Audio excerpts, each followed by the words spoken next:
Welcome to the Life Begins at Midlife podcast, where we pop the champagne to celebrate the unexplored joys and endless adventures that await us in the midlife. Flipping the script on what it means to hit those fabulous 40s, 50s and beyond. Because here, we don't believe in midlife crises, only midlife revolutions. Reminding you that the only thing we're letting go of at midlife is the notion that it's all downhill from here. Nope, we're here to climb higher, dream bigger, and laugh louder. Each week, we'll dive into the myths, share the truths, and unlock the secrets to making the midlife years your best years yet. From rediscovering lost passions to embarking on new adventures, we're covering it all. Expect candid conversations with inspiring guests who've turned their midlife years into their most dynamic chapter yet. We're talking to everyone from entrepreneurs who've launched successful startups from their kitchen tables to adventurers who decided age is just a number when it comes to climbing mountains or sailing the seas. So if you've ever found yourself pondering, is this all there is? Or you're just eager to embrace the richness of midlife with both arms wide open, then you, my friend, are in the right place. Grab your favorite drink, get cozy, and let's show the world that life doesn't just begin at 20, it begins again at midlife. And remember, in the Life Begins at Midlife podcast, the only rule is to live confidently, love unconditionally, and laugh uncontrollably. Let's get started. So hello and welcome to today's episode of Life Begins at Midlife. We have an exciting guest in the studio today, Rachel Maria Bell, the resident astrologer in my life, and she's become a good friend as well. And I'd just like you all to give her a warm welcome. And lovely to have you with us. Thank you so much for inviting me here and to be on your podcast today, Jackie. It's lovely to have you. So, Rachel, tell us a little bit about you and how you got into being an astrologer, because I know that's not something you've been doing for a very long, openly out as a business for a very long time. No, that's true. I began my astrology business in February 2020 after having a profound awakening to the planets. Literally, my spiritual awareness took on a whole different dimension, and I literally started visiting the planets, at which point I remembered and knew my calling as an astrologer. But I had actually had astrology as one of my favourite hobbies and areas of interest since I was 16. So by that point, I had conducted many charts, but kept it kind of secret. You know, I'd just been studying and enjoying it and using astrology as a lens for understanding human behaviour and psychology. But then what I didn't expect to happen was that I would then take my spiritual awareness and awakening to it. I visited planet Uranus. I literally came back and went, oh, that's it. It was like clicking into awareness. I went, oh, that's it. I become an astrologer, and I set my business up within a week. And I ran that part-time alongside still doing digital marketing for tech companies, which was obviously a very different area of work. And yeah, so, you know, I used to be a business lecturer and performance and leadership trainer.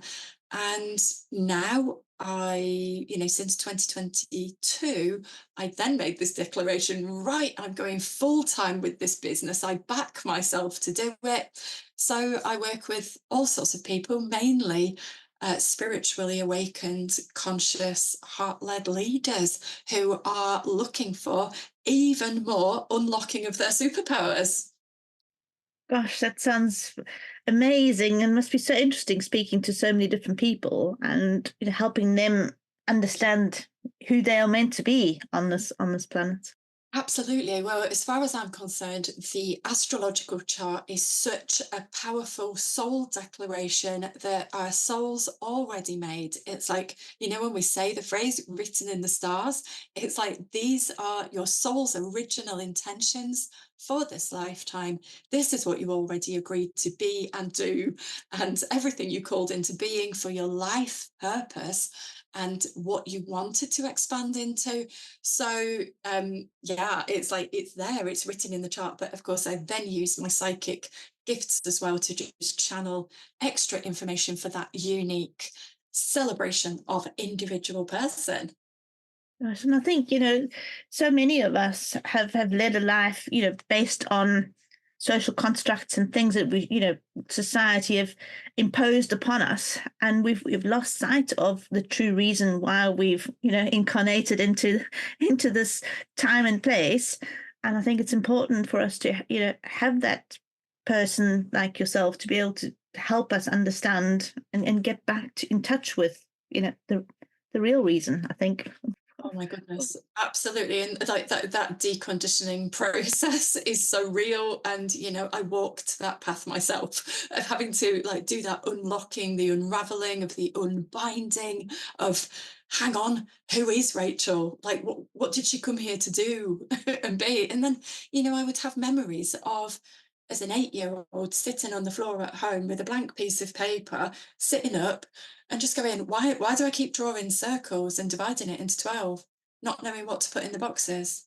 I put little musical notes in. Well, it was like because I kind of forgotten. I remembered half of it, but it was like I didn't yet know to put planets in there. So I think it was always, there were lots of signals that I've sent myself through memories and through just enacting about what it was that I was supposed to be doing. And I think when you feel like you're fully unlocked in your purpose, it's so like, yeah, this is me, that then it feels like a full steam ahead, as opposed to the whole trying to figure out who am I and what am I doing from the confines of the mental constructs. Well, that's it. It's coming out of the head and back into the heart or into the soul again, and just being who we meant to be. And when we get to that point, it's it doesn't feel like a struggle anymore, because I think when you are often in your head, everything could potentially feel like hard work. Oh, absolutely. And just to acknowledge as well that we all go through those periods of remembrance and forgetting, or expansion and contraction, and 5D, 3D, the bumps in the road are really real. So even if you've had like a really profound awakening, it's almost like kind of going, oh yeah, that's my destination. And then going, oh, hang on a minute, life's still a journey. We've still got to navigate all of these spirals and cycles, and just giving ourselves a little bit of space and grace to do that. Absolutely. And sometimes when you get that vision and that an understanding of what you are here for, sometimes it feels so enormous. Yeah. And to be able to then you know keep that vision, that enormity of it, and that powerfulness of that, but then still be in your day-to-day life and try and work out how am I going to get from where I am now, let's Yeah. use the phrase little old me, where I am now, to this amazingness that I can see ahead of me. And I think that's where a lot of people tend to then go, back into think, oh, it's just too big. I don't know how to do it. And they contract back and get caught up in their day to day lives because Yeah. it's just scary.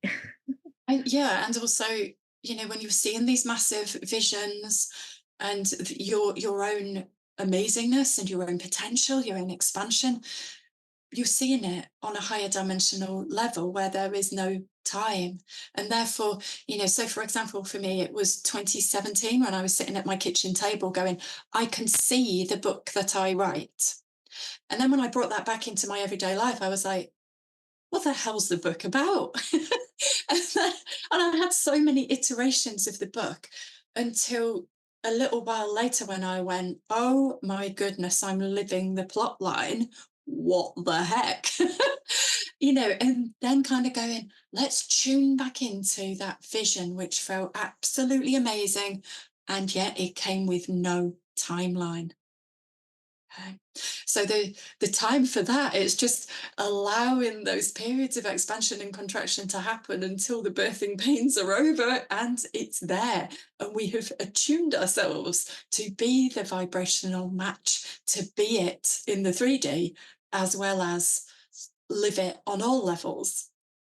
No, that's then when your monkey mind comes into play again and says, but that's not how the normal life works, you know.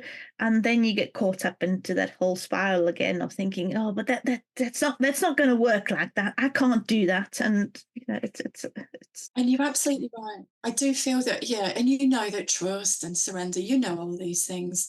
But then that is where astrology can be so powerful, because when we look at a chart, I'm able to say to somebody, oh, do you know what? You're going through this Saturn cycle at the minute. Saturn is going to put the brakes on everything. So you're going to feel like there's a contraction. You're going to feel like, but I've got to set my stall out in my everyday life. Human me steps into play for a little bit. I've got to create the stability. I've got to learn the lessons. I've got to take the lessons that I need as human me.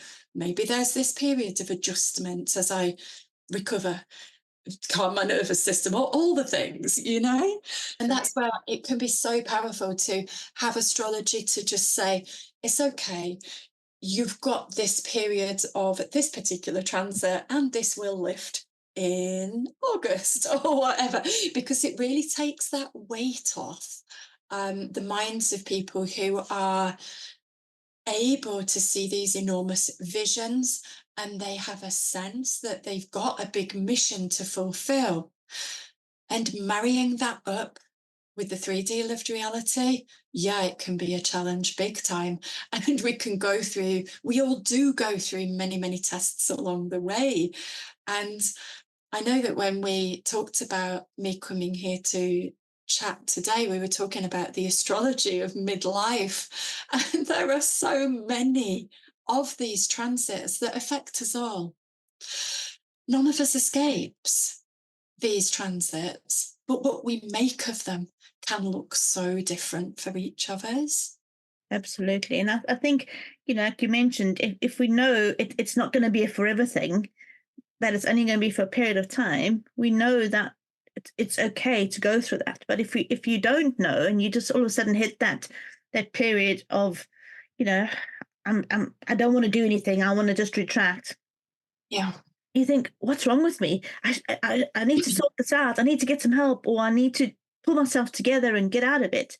Whereas if you know that it's meant to be a period of, going within potentially, or just taking some time out and consolidating, or whatever it might be, and that when that cycle changes and it moves on to the next one, that's when you then can do what the next phase of it. But without knowing that, Yeah. you're always shooting and doing all those things. Exactly. And then you're kind of your mental chatter to yourself kind of diminishes things further. So allowing ourselves to go, do you know what? This is okay. I am meant to be going through this particular phase of life right now. Let's just tune into what those vibrations mean for me. Let's work with the cosmos, assuming and kind of embodying and knowing that we are part of this same universe. Nobody is exempt. Shall we look at some of those? Yes, that'll be lovely. It won't, it will be awful, but it might be illuminating. And before I say it, these astrological transits of midlife, they can really hit people like a ton of bricks, depending on how out of alignment we have become with our soul's original purpose and mission. And just to say that some of us may have chosen to trundle along on a train of on the wrong destination so that we can powerfully be brought back on track into where we're supposed to be going.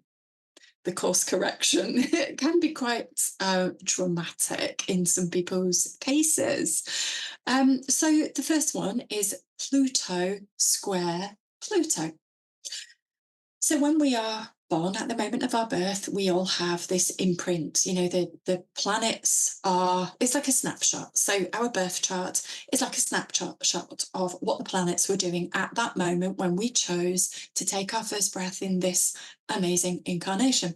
And we carry that as an imprint within our energy field for the whole of our lives. And of course, we grow and evolve, and we learn to play our own symphony of how those planets express through us at all moments.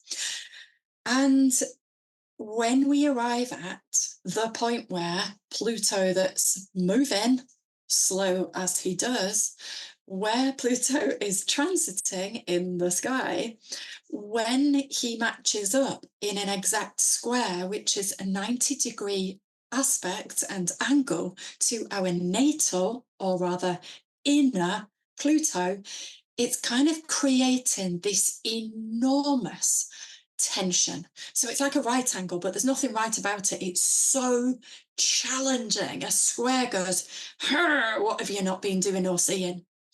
And it's, when people say, oh, they're having a midlife crisis, I would say, somebody's probably having a Pluto square Pluto moment. It's a much better way of putting it, I think.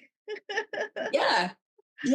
So when people come into contact with their own, oh my God, I've been living out of alignment, with Pluto, it often shows up as, because Pluto rules power and control and transformation and life and death, the big stuff. Dwarf planet that packs a punch. So because it's really, really powerful, Pluto will raise up within us anything that has been out of alignment with power, control, power victim control dynamics. It might raise up within us any unhealed trauma that we've not been looking at. It might make us super angry. There might be an inner rage that wants to be expressed. Any of these things are utterly, utterly common. There may be injustices perpetrated against us, and quite often it can feel like that's coming from an outside threat or source, because square energy feels like it's coming from external. But of course, if we take the view that everything is a mirror to allow us to see the self, which we only do when we've been through a hell of a lot of inner work and chosen to take full personal responsibility, when we choose to see that as a reflection of who am I, then we start to think, we do that unraveling, we dig beneath the surface. So Pluto is the ruler of Scorpio. We activate our Scorpio energy. We go digging for what is beneath. We go into the underworld.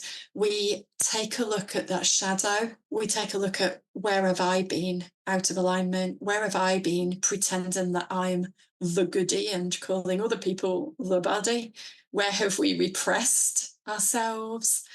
Where have we been told to shut down a whole host of emotions, and we get to splurge them up?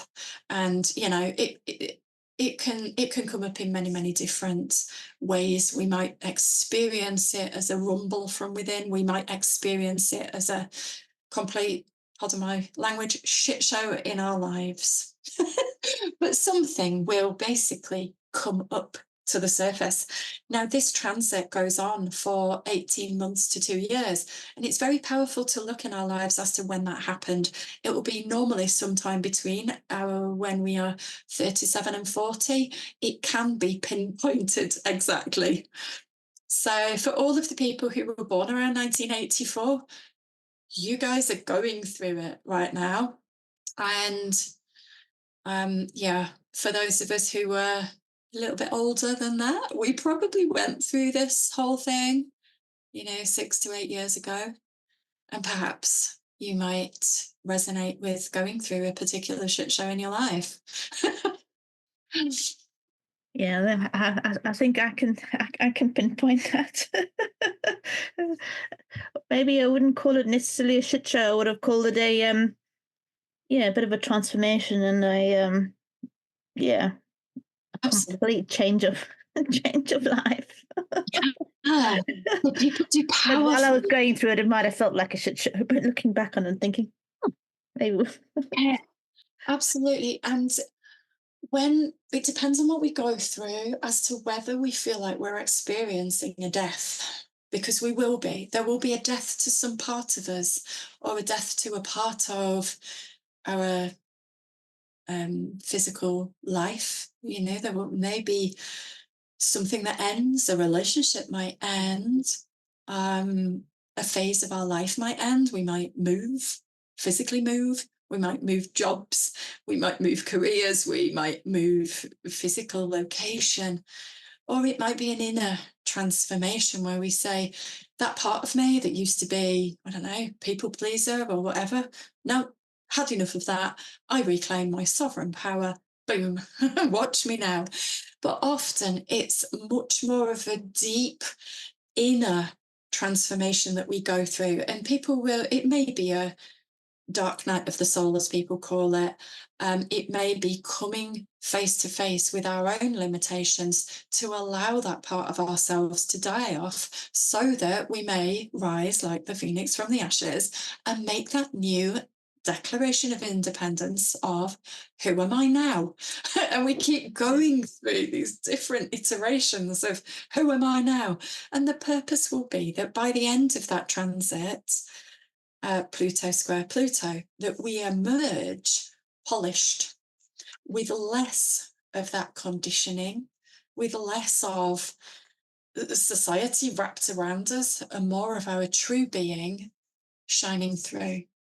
I think that's probably why when we go through that change or that transition, why you often hear people say, "Oh, she's changed. She's become a lot less tolerant, or she's become grumpy now," which is their interpretation of, you might be pushing back on things that they're wanting you to do, but because you've put your boundaries in place and you're no longer that people pleaser, all of a sudden people that have been affected by it classify you as being, this grumpy middle-aged person, when actually you just finally taking your life back.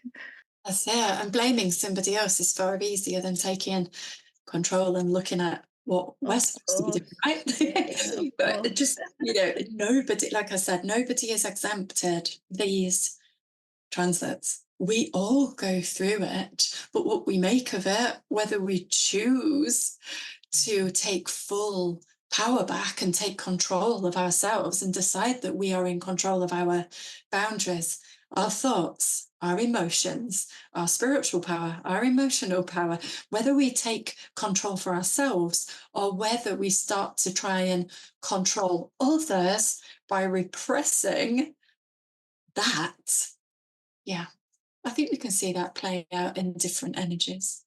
Absolutely. And when you start looking at the people around you, you can see how things are playing out for them as well without, spending too much time on on analyzing all the people. But you can clearly see when people are embracing the change or whether they, aren't. Yeah, definitely. And then another transit that is a very different, it has a very different tone to it, a different attunement, is Neptune square to Neptune. So Neptune is like our higher heart. It's what we call the higher octave of Venus. So it's Venus energy, which is, the goddess of love, but it's brought out to the whole of humanity. So it's where we experience oneness and unity and how we experience that and where we decide to pitch our version of spirituality and our beliefs. So when Neptune in the sky is square to Neptune within our inner being, we then go, oh, I've got this test. And it's a Neptune test. So it tests our love. It tests our beliefs. It's a period of saying, did everything that I believed to be true up to this point in my life, how does it hold up to the test of scrutiny now? What can I allow to dissolve? And Neptune, a bit of a sneaky kind of energy, beautiful, but a bit sneaky. Let's remember that I'm getting tongue-tied with it. Neptune is the god of the seas. So it's like the collective ocean. And like I always use the illustration that when we're talking about the collective ocean, there are people at any one point bobbing around, sunning themselves on a yacht. And there are people feeling like they're drowning, looking for an oxygen mask at the bottom of the ocean at any one time. So we don't go through the same thing. Neptune also rules addictions and masking, and where we refuse to see the truth of ourselves. So it's any form of illusion and self-deception. So wherever we have been kidding ourselves, putting on the rose-tinted specs of our lives, we get to take them off and go, oh my God, what have I been allowing? Okay. Or there may be an invitation to just go, shit, this is all just too much. It's all too much. And I'm just going to flail around in this ocean. And that is what I would call spiritual abandonment and chaos. It's where we unravel to the point of going, I don't know anything. You know how at like every layer of awakening we go, the more I know, the less I know. It's that feeling. So what we make of our lives by the end of that transit will also have been tested to a large extent.